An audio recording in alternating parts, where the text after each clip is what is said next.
welcome to LOA Today. I'm Walt Thiessen. With me today is the effervescent Bridget D. This is your daily dose of happy. We are so happy you decided to join us today. Indeed we are, and I was just commenting with Bridget that I have a different intro for every co-host and combination of co-hosts that I do the show with. And it's been a while since we played the one that was just with you, and I've forgotten what I'd said in it, to be perfectly honest. But it still holds true. You are effervescent. So, I mean, good. I'm glad. Thanks, Walt. You bring a great energy. That's fabulous. So thank you very much. Thank you. Thanks for having me. Oh, thank you for joining me. It makes it so much more fun. And hi, Sam, in the live stream. We were talking before the podcast today about the summit that went off last week, and I was telling you about the work I've been doing getting the replay videos ready, which is an amazing amount of work. It's actually more work than actually doing the summit in some ways, because it's so much editing work. Yeah. Oh, it's just, think of it this way. I think that the number that they use in the movie industry is that for every minute of film, they have to put in like 10 hours of work, something like that. Oh. I mean, it's and it's ridiculous. It's ridiculous. Now, I don't have to put quite that much in because this isn't a professional movie being made, but even so, there's just a lot of work that has to be, and a lot of processing too. There's a lot of times where you just push a button and you're waiting for the computer to just, create all the stuff, create all the pixels and so forth, because it's creating everything frame by frame, So and you're good with IT. So, I mean, I can't imagine if you weren't what you would be experiencing right now. Well, you could appreciate it that way, kind of. It does help. It really does. And in fact, all of the things that I've done in my life contribute to what I do now, which is great. Mm-hmm. It's nice to have those extra skills that you develop over time, all kind of coalescing together. Yeah. But I'm by the same token, I also have to say, I'm really looking forward to the day when I'm hoping it's going to be with this package, because I'm going to be putting it on sale in addition to releasing it to people who were attendees, basically to generate some more income out of it. Yeah, I really want to get to the point where I have replaced the gardening income. That's what I'm trying to do. Replace it and then grow it beyond that. And so, that's the focus. And it's terrifying, to be honest. That's always been true for me. Any entrepreneurial venture, and I've done a number of things entrepreneurially, but anyone where you're trying to make that first step, and that's what this is, a first step in this particular venture, is terrifying. I would have thought it would have gotten easier over time. I think it actually gets harder. Really? Yeah. It's really I would weird. think it would start to get more thrilling. Like, let's go into this one. I've already done this and this and this. I can try this. I can do that. No. Well, that is part of it. That is part of what you experience. I mean, we are polarity people, right? Yeah. Sometimes we're up, sometimes we're down. When we're up, that's what we feel. What you're talking about right there. When we're down, we're talking about what I feel. Yeah. So it just depends on where you're at. But even so, I mean, there's an innocence, not an innocence. What's the word I'm looking for? An ignorance. There's an ignorance that you experience the first time you do something entrepreneurially, because you don't know what's going to happen. You have no prior experience to compare it to. Yeah. And you can talk yourself into being terrified of it. But more often than not, you're just kind of, I'm nervous, but I don't know what's going to happen here. But any entrepreneur that I've ever heard of, successful or otherwise, has had lots and lots of stuff that didn't work out. Mm-hmm. Yeah. I mean, our friend Monique doesn't like to call it. Yeah, our friend Monique doesn't like to call it a failure, and I understand what she means by that. It's good to change the words around to make it more positive. But nevertheless, you go through stuff that just doesn't work. Mm-hmm. And the more of those you go through, the harder it gets. That's the part that's hard, because now you get all this back experience telling you, well, that didn't work. Well, that didn't work. Well, that didn't work. Yeah. That's when you're like, oh God, I got to kick that voice out. At least I do. Or else I'll let that sucker go for, not anymore, but I used to for a while, and that just didn't get me anywhere. Oh God, yeah. They're persistent voices. Yeah. And they know exactly how to get you too. They know which crack to go in through. Yeah. So, but one of the things that I did after the summit is I decided to take, because of the wonderful presentations that Dan made both during the summit and in his workshop, I decided to take his Kickstart course. And Anne Marie and I were actually talking about it afterward. We said, why haven't we done his course before now? I've also thought that before. Like, I've looked him up and looked into his stuff, and I was like, I'm not really sure why I never actually have done that. I don't know after either. I heard him at the summit, you know? I have no idea why, but I finally decided to take the $500 Kickstart package and start working on it. And of course, one of the things he has you do is a gratitude journal. And now that I've done the Taya boot camp and I'm a little bit more acclimated to journaling than I was in the past, that isn't quite so difficult. It's actually a little bit easier this time around. But in the process of doing that journaling, I'm confronting, if you will, those feelings of, oh my God, I've been through stuff before, things haven't worked out and so forth, and trying to find ways to turn that around. And this is a point that Dan makes that a lot of people make, a lot of teachers make. You want to be feeling it in your heart. You want to make it emotional rather than thinking it, getting the brain in the way and so forth, which for me has always been a challenge. It's particularly a challenge now. And so I find myself as I'm writing saying, okay, so what exactly does this feel like that I'm saying here? I know what I think it says. Yeah. I mean, the thinking part, I can say that, but what exactly does it feel like? And that's where I begin to realize, well, not just begin, I've known this for a while. That's where I realize, okay, there's where the blocks are. Those blocks I've been dealing with, that's where they're at. Yeah, they're in that space right there. Fun. Yeah. Because you don't want to get hurt. Yeah. Right? Makes sense. Yeah, we protect our own selves by doing all that. But really, it's like just our old belief systems coming back into our head that are not going to serve us good. So it's like, So, yeah, I get that. Yeah. That's where the brain steps in and says, okay, that's not the path you want to be on. So switch it around now. But don't listen to me. Yeah. Yeah. Because all that fear is like, last time. But doesn't mean, yeah. It was also, it was an experience going through the workshop that Dan did on Friday. And you were talking about how you wish you'd been able to be there. Yeah. I wish you'd been able to be there too. That was a really great one because everybody who was there had really amazing experiences going through that. I don't know what he even calls that. We kind of, between the two of us, we called it blasting through your blocks, but it needs to have a better name than that. Because I don't hate the name, but no, I mean it's evocative. Yeah, it makes it pretty clear what you're trying to do. But it's that there's no actual blasting that goes on. It's actually very quiet. It's more of like a fun name. Yeah. Yeah. Yeah. Yeah. But I know in my own case, I was really curious. Now I deliberately put myself last. I wanted to make sure everybody else had the experience, and just in case we ran out of time, I was willing to forgo it. But I really, really wanted to do it. Yeah. So anyway, everybody else was done, and I went through the list. There was only one person who hadn't done it, and she was in a location where she couldn't do it anyway. One of our listeners, Barbara, wasn't able to do that. So we saved that for another time. So I said, okay, now it's my turn. I'm going to do this. I think everybody was a little surprised I was going to do it. But I knew for sure I wanted to do it. I thought you would wholeheartedly, yeah. Yeah, there was no doubt about it. Why not? The only part that was a little bit of a stop me for a moment thing was Dan and I have been doing the podcast together for a couple of years now. He knows me real well. He doesn't need to do this in order to read me. Yeah. And I even pointed that out to him. He says, I got to get my own conscious mind out of the way here. Right? Yeah. That's funny. But it was an interesting and intense experience. And the reason it was intense is I was so intently focused on doing that thing. Because remember, I'm running a summit, right? I'm the host. So I'm keeping the thing going. I'm keeping us on schedule, making sure everybody's questions are being answered. I'm doing all that stuff. And now all of a sudden I'm shutting all that off and focusing just on this. And the only way I could do that was to do it with intensity so that everything else was just outside of any feeling, thought, impression, sense. I mean, it all had to be gone because I really wanted to do this. Yeah, that's true. That must have been a little difficult now that you're explaining it.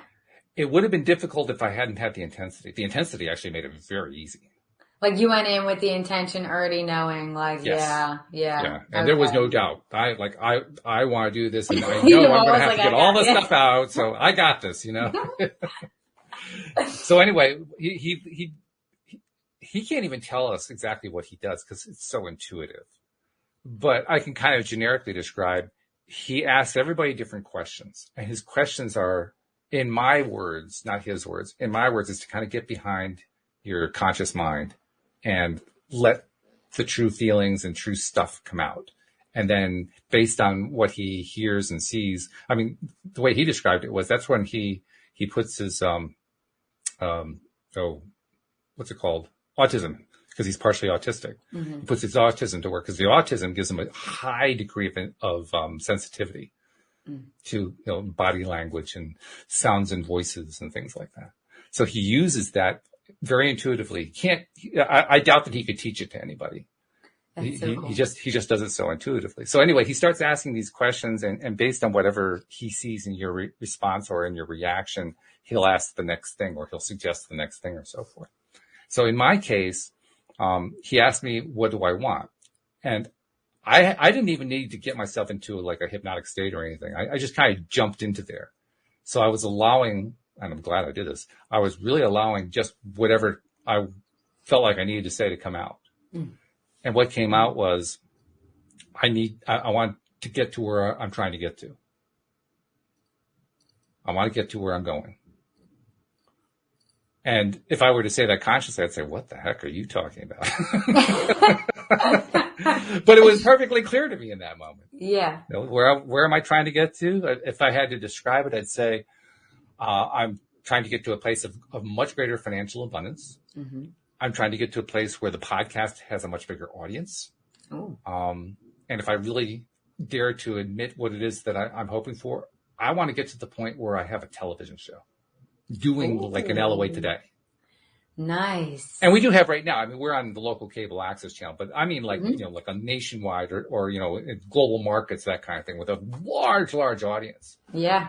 Because I keep visualizing to myself, well, not visualizing, that's not right the word. I keep imagining to myself, when you're reaching that many people and then bringing in, take all the people that I know now, including yourself, but also my other co-hosts and guests and so forth, who have all these tremendous amounts of knowledge and experience and abilities and so forth, and multiply it by, 100 by that point, or 1,000. And now you got you got this whole army of people who, through a television show, are reaching out to communities all over the world, working with individuals all over the place. I mean, that's what I'm envisioning. Yeah. Kind of like David Strickle's model. David right now has his boot camp, right? But he's envisioning within the next few months, 25 boot camps, all of them staffed by people who have been coached after they went through a boot camp themselves. Right. So he's basically scaling up, to use the business term. He wants to scale it up. So he's reaching a larger and larger population. Well, I've got the same thing in mind for the podcast. That's awesome. I would love that. That gets really exciting to me. So actually, we're doing some great journaling here. I should be writing this down. When you go on your walks, do you still do your, like, does your movie just change all the time? Your movie in your mind, like. Well, there are two movies going on here. One movie is an actual video I put together that I actually put into one of the, I put on the LOA Today page and in one of my groups about 2 years ago, sharing it with everybody. And I haven't played it a lot lately, but a lot of the time I'll play it once a day.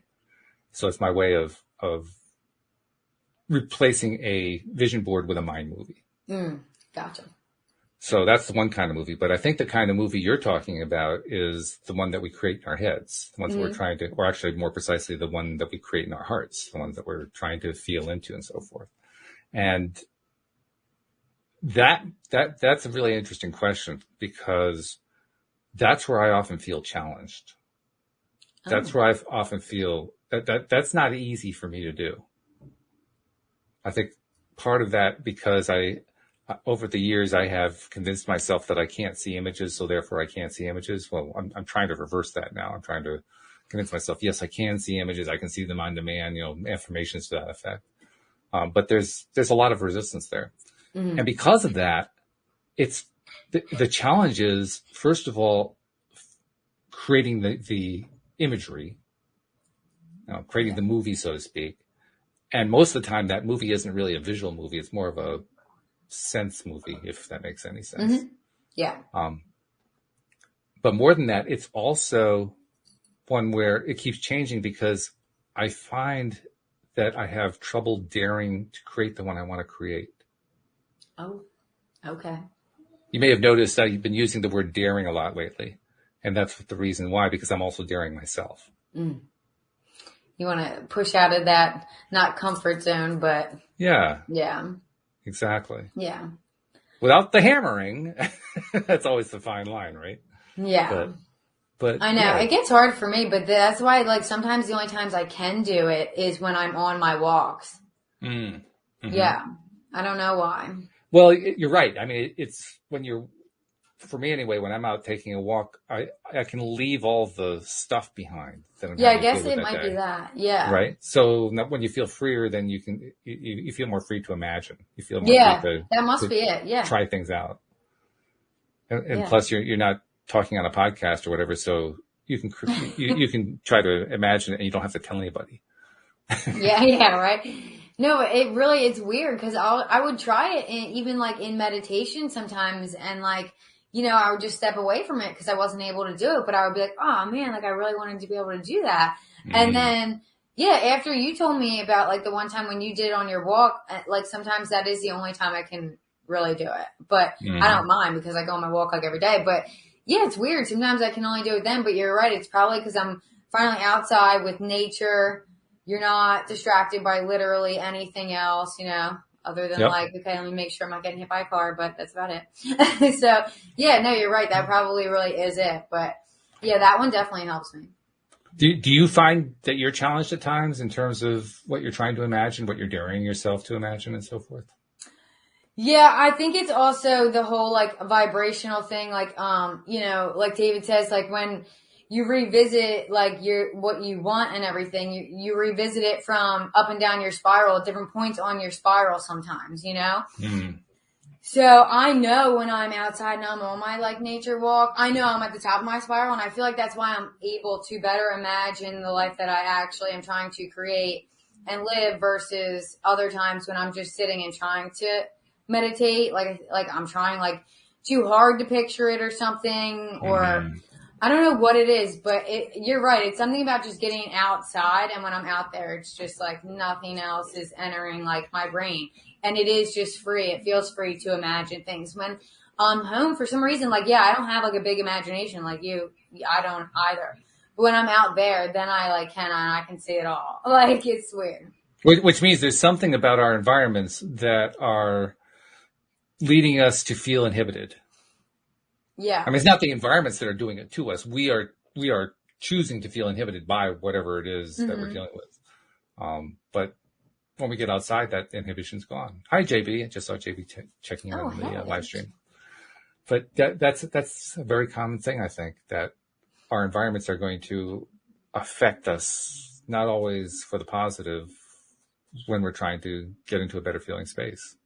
Yeah, and I think we're just all really not, I mean, not all, but I don't think a lot of people are super really good at like imagining things, because we all kind of were taught like not to, like that was just like when you were younger, you did that. And then it was kind of over type thing. So I do think it's also harder for us too because of that, but I guess it's just that muscle thing. I have to just keep on practicing and whatever, you know what I mean? Not hammering, but doing it on my walks and doing it that way, because yeah, right now that's like the only way sometimes I can.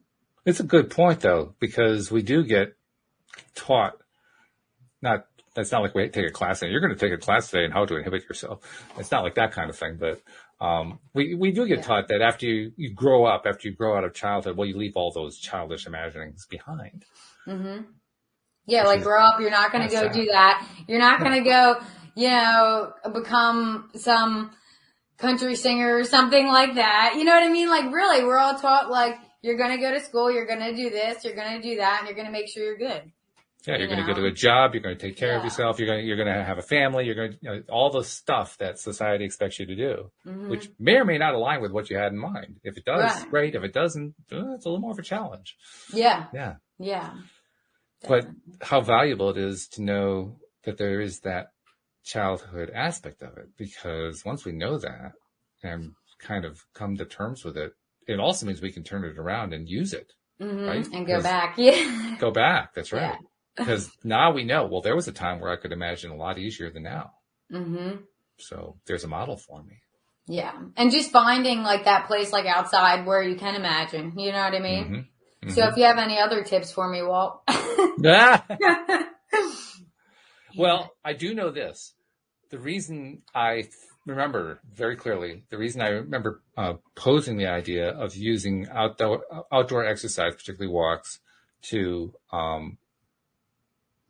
get into a better state, to be able to do the imagining, to be able to do affirmations, to be able to do all these things, is because I also realized that I liked being outside and walking. Mm-hmm. And that it was the fact that I enjoyed it so much that I knew was going to make it a higher vibe activity and therefore would open me up to be able to do more of what I was trying to do.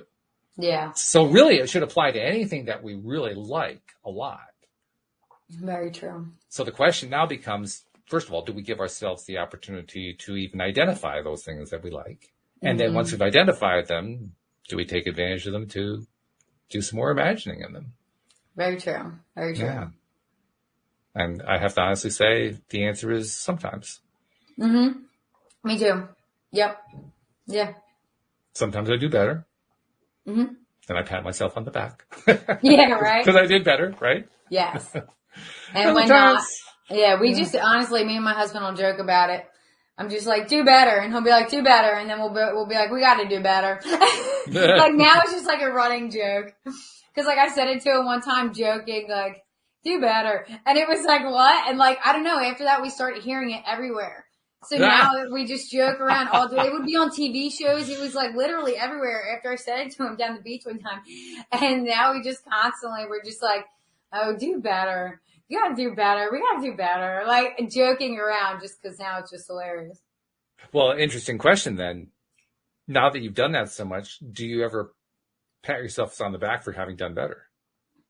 I do. I definitely always try to. Anytime I do anything and I accomplish anything or see a change in myself for the better or him, I always bring it up. I will cheers to it. I don't care if it's with water. Like, yeah, I try to, you know, I don't think we always as human beings like realize when we change for the better or do something that is good. Like, I think we all just like let it go to the wayside and then like the not great stuff that we do or whatever, we just like down on ourselves, but the good stuff, we just like let it go. So yeah, I definitely try to celebrate all that for sure. It's a great point though. It's a very good point that we don't tend to celebrate it as often as we could, but those of us who are self-aware in this way, at least we attempt to do it more. So maybe that's how we can do better. Maybe that's where what do better actually means. Yeah. Paying more attention and giving ourselves more props, right? Yep. Yeah, definitely. And if you can make a joke out of anything, do it. Yeah, that's true. If you can laugh afterward, do it.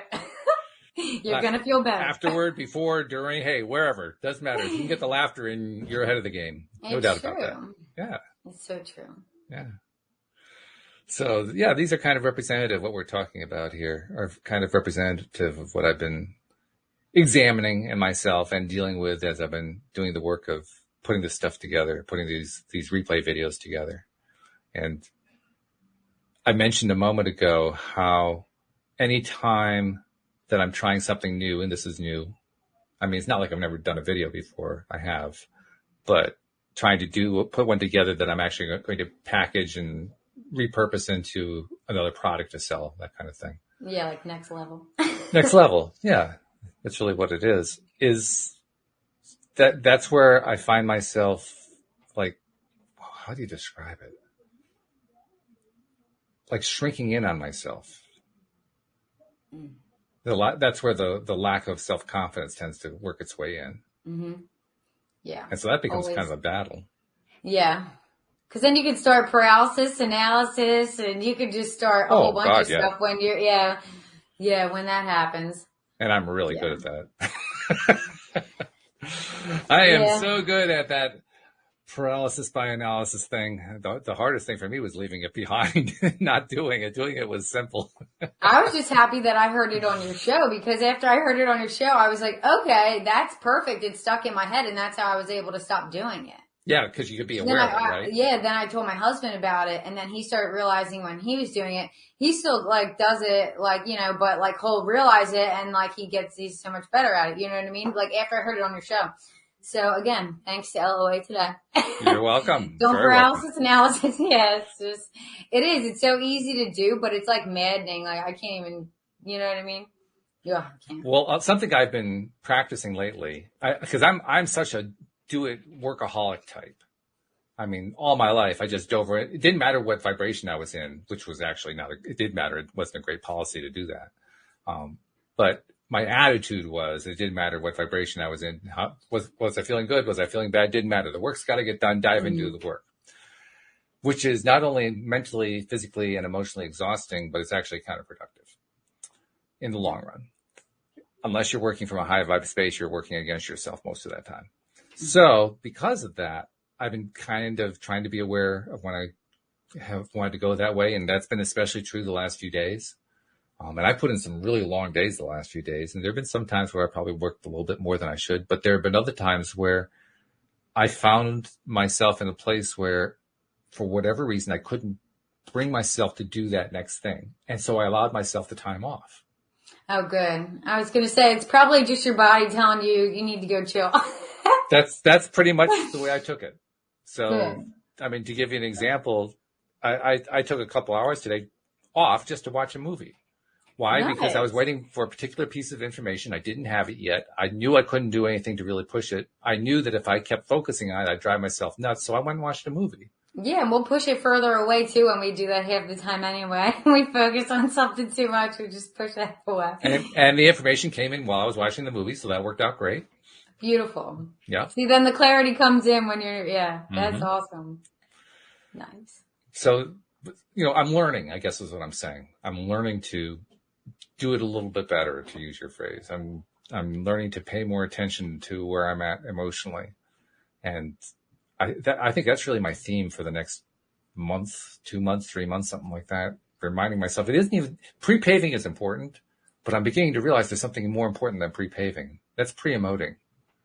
Or tying into emotions first. Maybe that's what I really mean to say. And also just like presence, do you mean? Like just being presence, but also awareness. Yeah. I mean, it's one thing to be present in the now. It's another thing to be aware of what are you feeling right now. Very true. Yeah. You need one with you. Yeah. Yeah. Because I have a big tendency not to ask that second question. Yeah. I can be really good about being here in the now without paying any attention to how I'm feeling about it. That's so funny. So, like, even if you're feeling like really down, you won't even realize it sometimes because you're just in getting it done mode. A lot less than I used to, but yeah. Mm-hmm. Yeah. I mean, there was a time where I'd be down and I wouldn't have a clue. I think I told that story a few times how, this was about, 15 years ago, something like that. I was, and leading into about 12, 13 years ago with the Great Recession, the 2008 financial crisis and all that, when my business collapsed and, all kinds of stuff was just collapsing on me. And I was despondent a lot of the time. And I'm kind of amazed Louise stayed with me because I was probably pretty miserable to live with, to be perfectly honest. But every once in a while to try to shake things up, she'd come over, I'd be sitting on the couch. She'd push me over, climb on top, straddle me, grab me by the t-shirt and say, snap out of it. There you go. You got yourself a good one, Walt. And it worked because I would laugh, right? And so that would break the spell for a short period of time anyway. And then I'd fall back into it. But that was a time when I really was not paying attention to how I was feeling. Yeah. I mean, I did on one level because I knew I didn't feel good. Didn't feel good rather. But by the same token, I wasn't paying attention to it as something that I needed to change. Gotcha. Okay. I was paying attention to it as something that needed to change as a result of some wonderful thing happening. Right. Instead of inside. Okay. Yeah. I got you. Looking for the outside influence to change it rather than the inside influence. Mm-hmm.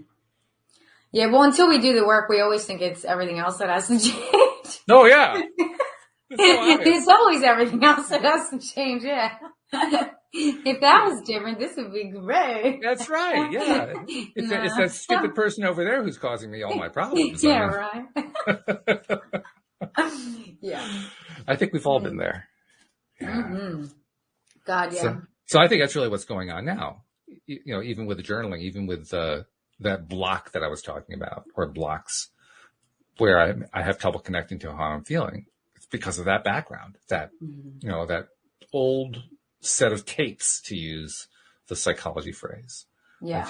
They insist on keep playing, and I say, okay, yeah, go ahead. So now you watched your movie and stuff. Is it like, and I know you do your walk and everything. Are you implementing any other like new like self-care things or whatever, since you have like a lot going on type thing? Or are you just making sure you still do like your just regular stuff because you're like, I'm already overwhelmed? A little of both. Okay. A little of both. I find that I spend a fair amount of time wishing I had done more that day and trying to remind myself, well, that means you can do it right now, Oh, nice. That's a good one. You can always do it. Yeah, rather than regretting that I didn't do something earlier. On the other hand, most days I start off with some kind of some sort of process. I had set an intention about 2 months ago, people remember 3 months ago, of doing like this whole series of things every day. And I did that for a while, but that fell by the wayside. Gotcha. I still did 1 or 2 things, but I wasn't doing the whole list. Mm-hmm. And I don't know exactly why I let that drop, but I did. It's such a soup of stuff. Trying to identify the elements it's kind of like trying to identify the flavors in a soup. Like, okay, I think there's some salt in there and some parsley. Not sure what else. Was there carrot in there maybe? It's that kind of a thing. Yeah. So trying to identify that's probably not the best thing. I do know that the more that I pay attention, the more time I'm spending on what mental state and what emotional state do I want. Nice. And I'm trying to remind myself of that. Even if I'm not feeling it yet, I'm trying to remind myself, well, you don't have to necessarily feel it, just stay focused there. Yeah. If you're not feeling it yet, you will. Yeah. Like when they tell you to smile and your brain chemicals just make you happier just from your smile, even if you're not really like, okay. Yeah. And sometimes I can talk myself into that. Sometimes I can't. But I remind myself anyway. And on those times when I can remember, you got to try. And on those times that I remember, then I get extra benefit out of it. And if I don't remember, then I remember the next time. Yeah. That's the other thing. You talked about self-care. Probably the best kind of self-care I can do is not beating myself up when I screw up. Yeah. That's what it's, yeah. Seriously. Because I'm really good at that.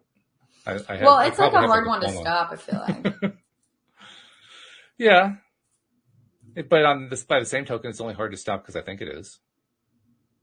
Yeah. It depends, too, how long and how hard you've been doing it your whole life, So, yeah. It does add up.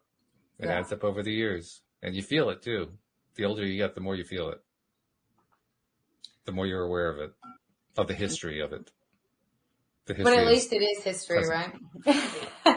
Well, yeah, it is as long as it might still be a little lingering, but it's basically, But if history is his story, and you keep telling the story, then it's not history anymore. It's present. True. Because every time you tell that story, you're bringing it into the present. Very true. So is it really history? I hope it is. If I'm treating it truly as history, that's a good thing. Yeah. But if I'm treating it as a current story, that's not so good. I like that. Well, I don't know if I've heard it like that before. I'm learning a lot of different ways to convince myself to look at it differently. Yeah, well, that's a really good, that's great. That's a good one. Yeah. Thank you. I appreciate that. I appreciate it. I love all your tips. You always give me new tips, Walt. Hey, glad to do what I can. That's why we do the show, right? We're sharing our tips with the world. Yes. And all your listeners. That's why I know where I got half of my tips from.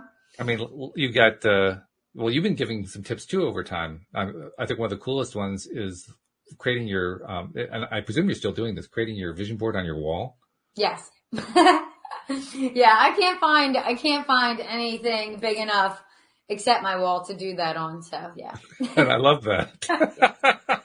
And then I have to see it every day. So it's like, because I don't want to focus too much on anything, but I don't want to not focus at all. So if it's in my face, it's kind of good. I see it at least once a day.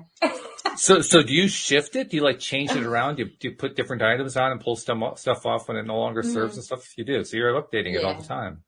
Not all the time, but like if something new comes to me, like in the shower or something, like is normally where something will come to me, then I'll add it too. And then if something doesn't feel as like resonates with me as much anymore, then I'll take it off. I've only taken one thing off though, really, but like I add more than I take off. So it's filling in pretty good. It's become something of a mosaic then. Mm-hmm. Yeah. Well, I also, cause I like to add more, just even like hobbies I want to start doing, like painting, for fun, more photography for fun. Like I love taking pictures of like sunsets, sunrises, like everything. I mean, nature in general. So yeah, I've been adding a lot of things on there. So, just a bunch of things that I already like, but I guess I haven't haven't started yet, basically. So you take a picture of something and if it's something that you really like the picture of, you print it out and put it on the wall. Yeah. Well, I'll just Google whatever and then I'll just print it out and put it on there. And then some of them I'll write on there too. But like on it. Maybe I misunderstood, but it sounded like you also will go out and you'll take, cause you like doing photography. Mm-hmm. Do you take pictures of stuff and then after you've done a session, do you kind of look through your photos and say, "Oh, I really like that one," and put it on the wall? No, I have not done that. No. Oh, you gotta try that. Yeah, that would be cool. Because that's you, right? Yes, and that'll probably get me going even more, doing it more frequent. So. Yeah. Well, once this cold weather's gone, boy, I'll be extra happy and extra outside all the time. Yeah. I hear you. Yes. Yes. I can't. Yeah, it's hard to get out there. I have to admit, I haven't been getting out lately and I miss it. I'm waiting for the weather to warm up. I mean, I can handle cold temperatures, but 0 degrees Fahrenheit just isn't my style. I had to. And then I told myself from then on, I don't have any excuses because it was 2 degrees and I walked and that was like the coldest I ever walked in. But I hadn't been out and I was like, no, I'm going to do it. So now I'm like, okay, I walked in 2 degree weather. I really don't have an excuse now for any day. It's not normally under 2 degrees. This is true. So now I'm like, if you already walk 2 miles in 2 degree weather, you can do it any day. You do not have an excuse. Because sometimes I am like, oh my God, it's really cold. Now I'm just like, dude, don't look at what the weather is. Just go. Just don't look. Just go. Wow. Because I'm the type of person that it would be better if I didn't look and would just go. That's very cool. Don't know and just go. Because it's really all mind over matter anyway. By the time I get out there, I'm just so happy I'm out there. I'm not cold, And I hate it. Good. Yeah. But you're like, I'm just not. Because it's just like, oh, thank God I'm out here. Feeling all free. Like, So, yeah. As you were describing that, I was realizing that my excuse, like we have no excuse, as you said, but my excuse was that I was so busy doing. Well, I have too much to do here. I can't go out. And this wasn't like this long drawn out thought process. This is like quick thought. Okay, done. I can't move. I can't go out. I have to go on to the next thing. But as I think about it, I realize, wow, I was basically setting myself up with the lamest of possible excuses. Well, it's not even, it's like the easiest excuse and most that makes sense, right? Like I don't have time to do this, but we always say we don't have time to do so many things. But if we don't have time to do self-care, then our cup's just empty and then we're not going to be able to do anything for anyone, even ourselves. So yeah, we just shoot ourselves in the foot, but it's so easy to, do that when you do have so much going on. You have so much that you're like, nope, I need this done, this needs to be done. And then you don't leave any time for yourself. You're not leaving any time for yourself. And I think it's another form of beating yourself up. Mm-hmm. I really do. Yeah, that's true. I mean, if you're not doing self-care, yeah, definitely. Well, not only that, I'm giving into that pattern of, well, I have to be a doer all the time. Yeah. So I'm using that as an excuse for not doing the thing that would actually help me feel better. Mm-hmm. When in fact, I mean, even if I took a half-hour walk, I mean, how much is that going to really take out of my workday? It's going to take a half an hour. Yeah, and they say all you need is the half hour for the nature and your brain chemicals and all that good stuff. So why didn't I go out there? Well, because I allowed an old program to convince me not to. That's really what that is. Yeah, it's easy to do. Yes. Yeah. It is. It's ridiculously easy. Oh. Yeah.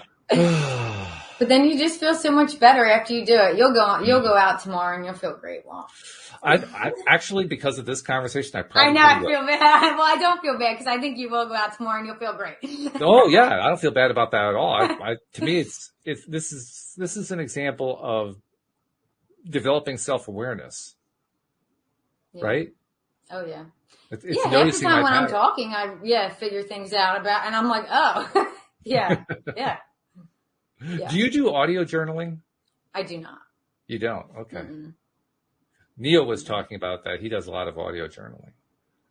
I'm so old school, boy. I don't know what's up with me. I like pen and paper. Like, I really do. Like, I'll try and be commenting when I'm like talking and I'm like, how are these people doing this? I'm definitely more old school. So no, I don't audio. Yeah, no. So they don't let you into the millennial club meeting because you don't do the millennial thing? You do my God. Thing? Yeah, they would kick my ass out. They don't kill me. I swear to God.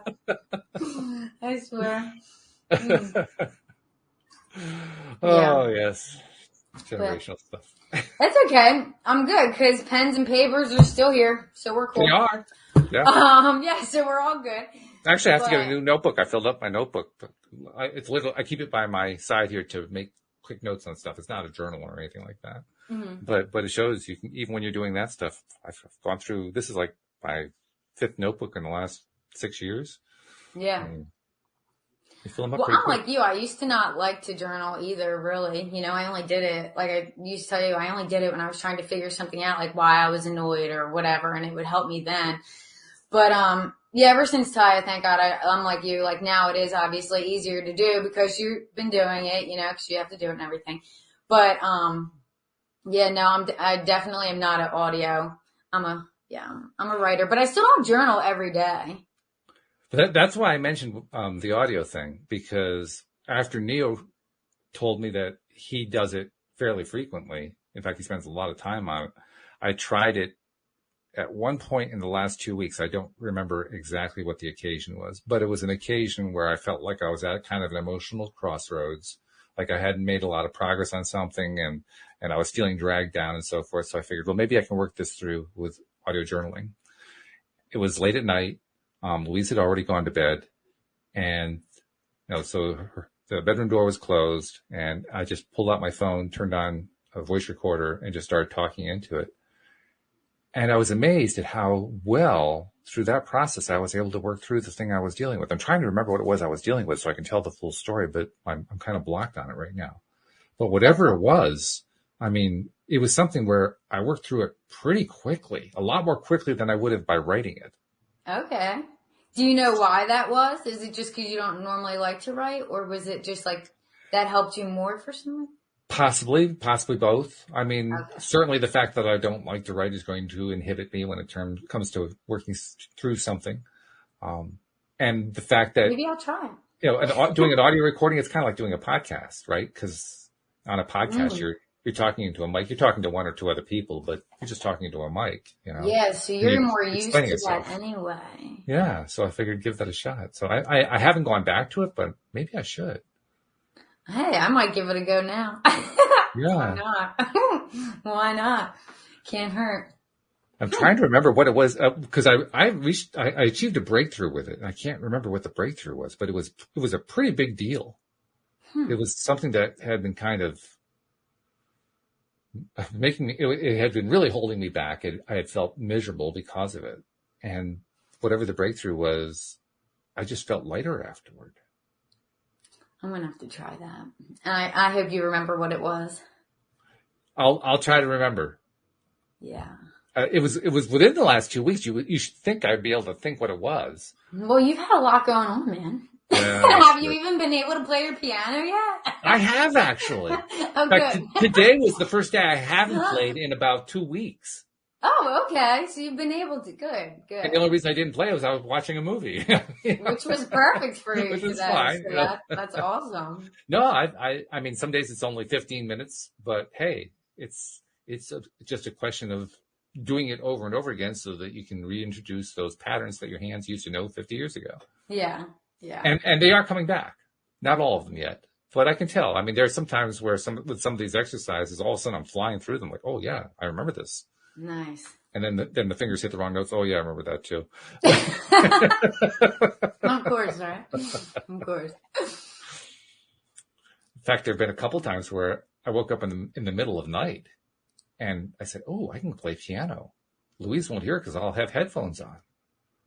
Oh. So I went into the other room where the piano is, and it's actually this room here, and just started playing. And I mean, if you hear Well, without kind of perfect. the headphones, all you hear is this keys being pushed down. It's like a typewriter without a clicking. Yeah, that's perfect. Now, if you ever can't sleep, are you one of those who will try and meditate as well, or listen to like a guided meditation if you can't Often, sleep? yeah. Mm-hmm. That's been my pattern for the past 6 to 8 months or so. Okay. But now, I do also you meditate or does it put you to sleep? Yes. Because yes, both has happened to me as well. But often it will put me to sleep, which is awesome because that's what that's what I was trying to do in the first place. So I'm okay with that. Yeah, it doesn't work so good during the day, but at night, yeah, perfect. Let's go for it. But lately, I've been saying to myself, I don't really want to meditate. I'm awake. I know I need more sleep, but and this is on a night where, I went to bed early. Lately, a lot of nights I've been going to bed like 8 o'clock, 7:30, because I just so much needed to. So by 2 or 3, I've got like 6, 7 hours sleeping. Mm-hmm. So of course I'm waking up. Yeah. Not a big surprise going on there. And on those nights, it's like, I'm not really ready to wake up yet and get up and go, run the day and so forth. I know I need an hour or two more, but I don't really want to meditate my way to sleep because I got some energy. So those are the kinds of days I'm thinking, get up, and I've only done it 2 or 3 times so far, but get up and go play some piano for a bit. Yeah. Yeah. I'll get up and I'll just start my morning routine because I've been waking up like at 3. I don't mind 4 or after. I'm used to that. That's fine. 3 though, brutal. So, but it's like, for me, it's just better to just get up and just start doing my morning, like routine and everything. 'Cause it's very calming anyway. It's just all grounding exercises basically and stuff. So, because I find if I try to even lay there in the morning and do that, even with the meditation, I can't. It'll just end up like, I'll just get irritated. So I just have to get up and start moving and start doing stuff. Yeah. And then I'll have to do the meditation later. But if it's in the middle of the night, I can do that. Because the process they teach us in the Thai boot camp, the 3-step process, the low thought activity, gratitude, appreciation stuff, and then the meditation. I'm realizing that you can do that and not make it that rigid. Mm-hmm. Yeah. So, for instance, today, the equivalent of the meditation was watching the movie. Mm-hmm. And before that, I did some affirmations. And before that, the low thought activity was, I think it was catching up on emails or something like that. It was truly low thought. I didn't have to. Oh, I know what it was. I have a web server where I still have some client websites on it. And there were some updates that needed to be done there. And so it's very easy for me to do. I mean, somebody who's not in tech, they'd be confused as heck, but for me, it's very simple. So it's like washing the dishes, press the button. Okay, wait for that one. It was that kind of thing. And so I realized after the fact, I had actually done the 3-step process without realizing it. Yes. I did the low thought activity. I did some affirmations because that's when I started to do some journaling. Mm-hmm. And then I kind of lost interest and started watching the movie. And afterward, I realized, well, that's the 3-step process. Mm-hmm. Just not the typical way of doing it. Yeah, I do. I'm kind of the same way. My meditation is not always just, I'm not always just, I can't just always sit and do the guided meditation or a meditation. You know what I mean? I do a different form of meditation. Yeah. Whether it's dancing, my walking, whatever. Yeah. You're a dancer. I can't always just sit. I like to dance a lot. I have to. It just gets my energy out. I have a lot of energy. So especially if I'm not working at the moment, like, I'm going to be walking way more, dancing way more. Yeah, it's just going to naturally, but like I told you, I want to have my dance class where I'm doing it every morning, and I want people to come, and we're going to be on the beach, my dream home on the beach, in the backyard, on the beach, dancing every morning to raise our vibe. Because why not dance out the stale energy, right? And get ready for the day. And it's a great form of exercise. I love it. And who doesn't like to dance? You know, you might think you don't. I think if no one's watching, I think everybody likes to dance. Just saying. Yeah. Okay. Yeah.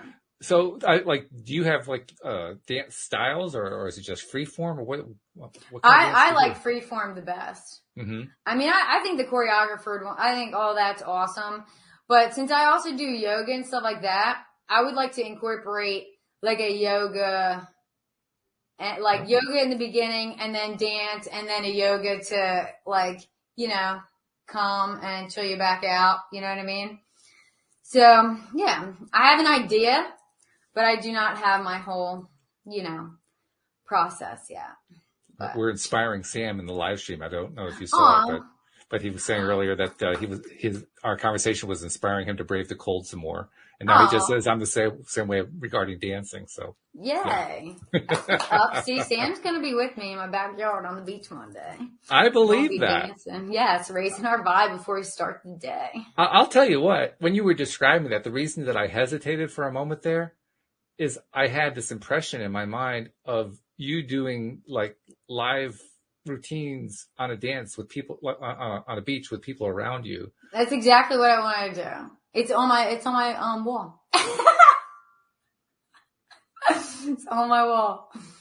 I mean, it reminds me back in the day, like 1980s, there was a woman who did a show like that on cable TV named Denise Austin. Okay. And every single day she was doing her stuff. And I thought to myself, I could just see Bridges, the new Denise Austin. I could see that. Oh, I love you, Walt. Thank you. I could. It just popped right in as soon as you described it. I said, yeah. I really want to. I mean, what better way to start your day than just, getting all your stale energy out and just raising your vibe and dance and some yoga with some awesome people on the beach. Mm-hmm. Mm-hmm. I mean, yeah, man. Oh, yeah. That's how I'd love to start my day. And by the way, I don't even remember what caused me to think of this, but I looked up Denise Austin recently just to see where she at and so forth. And I think she's a few years older than I am. Saw a picture of her. She was looking great. Oh, I'm sure. She was looking really great. So I'm sure she's kept up the exercise, even though she isn't doing the show anymore. Just goes to show you, you do something like that feeds you in a lot of different ways. Yes. Oh, yeah. Yeah. And it's just fun. It's liberating. And if you're outside on the beach near water, yeah, bring it on. Oh, yeah. Do you like water as much as I do? I have a feeling you do. I'm obsessed with the beach. Yeah. Uh-huh. Oh, yeah. Mm-hmm. How close to the water are you? I mean, like an hour and a half from the Jersey beaches, but no, I want to live on the beach. Not close enough, in other words. No. So I'm trying to manifest that. Well, no try, just do. So I am manifesting that. Mm-hmm. And I presume that is on your wall.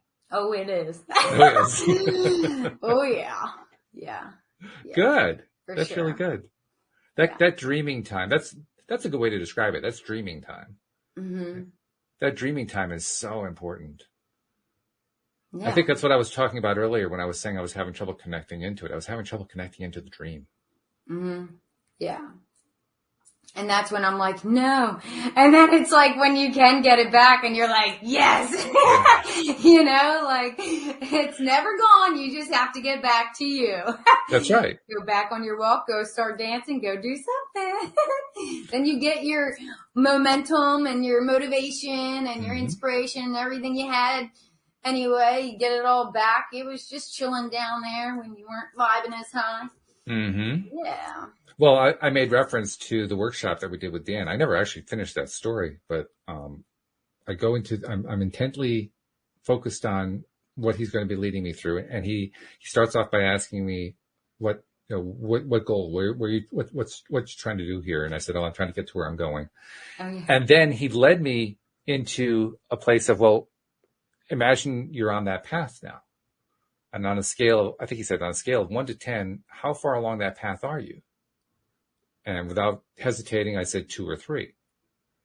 And so I think what he did was something like, okay, let's imagine that you're at that you go forward until you reach a 4. What's a 4 like? And I don't remember what I said about that. And then he asked me what I was seeing. I think I'm skipping some steps here. I think there was something else that's happened in there, and that's why I'm hesitating. But at one point there, he then asked me, what are you seeing? And I didn't see anything. And as I'm thinking about it, I'm realizing, well, first of all, this is partly because I have trouble creating images in my mind. But also, there was this feeling there. I said, well, it's like a shadow. And so he had me do a little spontaneous shadow work right then and there. He said, bring that shadow over next to you. And so I mentally brought it over next to me, to my right-hand side. And he said, now love on it. I think that's the way he said it. And so I did, like I imagined like it was coming into me. And I'm pretty sure I let out like a sigh as that was happening, because what I was experiencing was, it's like it's like it and me merged together. Yeah. And in that merging, there was a release. That's so cool. I'm so glad you got to have that time, and you got to sit and run out of time. Well, what it did after the fact, as I kind of reflected on that experience, I realized I just identified a block that I knew there were blocks there that I couldn't identify. I've known that for some time. I found one of them and basically reintegrated it into me. Yeah, by loving it. Yeah. Right. Okay. Yeah. That's awesome. And what it also reminded me of is that anytime that I'm feeling that disconnect, like I can't connect into the feeling, that's a block. And the trick, as Dan's example showed me, what he led me through, is to love on it. So I'm trying to remind myself, whenever I'm feeling blocked, pretend for a moment that it's a shadow and I need to love it. I love that. Oh, another good one. I'm still working on that one. I haven't got that one down yet, but I've tried it a few times. And I'm definitely going to try it. It certainly hasn't been bad. I don't think it could be. It doesn't sound like it could be. No, not really. Ooh, I like that one. I think I wanted to make sure I said it on today's show, just so that you put it out into the universe, you announce it in public, so now you have to actually do it. Mm-hmm. Seriously, yes. that's part of the reason. That's one of the reasons I tell so many of my personal stories on the air, because it's kind of an incentive to me. Okay, now you put it out there. What you gonna do about it? Oh yeah. Mm-hmm. Yeah, definitely. Sort of like self-accountability. Yes, exactly. That's exactly what I was thinking. Yeah. Yeah. So I'm going to try to do that more. Walt Thiessen and his awesome tips. Should be called Tips Tuesday. You should name it that. I think you just did, actually. Tips Tuesday. Welcome to LOA Today Tips Tuesday. Yeah. I love it. That's good. You just brightened my day, Walt. You brightened my day. Hey, that's pretty good. I'm going to write that one down. Tips Tuesday. That's a really good one. Just brightening my day on up. You know what's so funny about it, too, is I don't really think I'm giving a tip. I feel like I'm just telling what I'm dealing with, and you're the one who's calling it a tip. Well, I take it all in, and I take your tips. They are tips. There's tips in there. Look, Sam knows it. Yep. Yeah, and he likes Tips Tuesday, too. Oh, we love you, Sam. Excellent. So exciting. Oh, I love you guys. Well, once again, the show has done what I love for it to do. It helps me feel better as I help everybody else feel better. Amen to that. Talk about relief and release, right? Yes. So important. Well, thank you, my dear. I truly appreciate it. I thank you for the role you play. At some point, we got to give you credit for what you're doing. You're giving tips yourself, and you haven't recognized it yet. So we'll talk about that next week. Oh, thanks, Walt. Well, thank you very much. Thank you to Sam and to everybody else listening on the live stream, and to podcast listeners everywhere. We'll see you all next time here on LOA Today. Goodbye, everybody. Mm-hmm.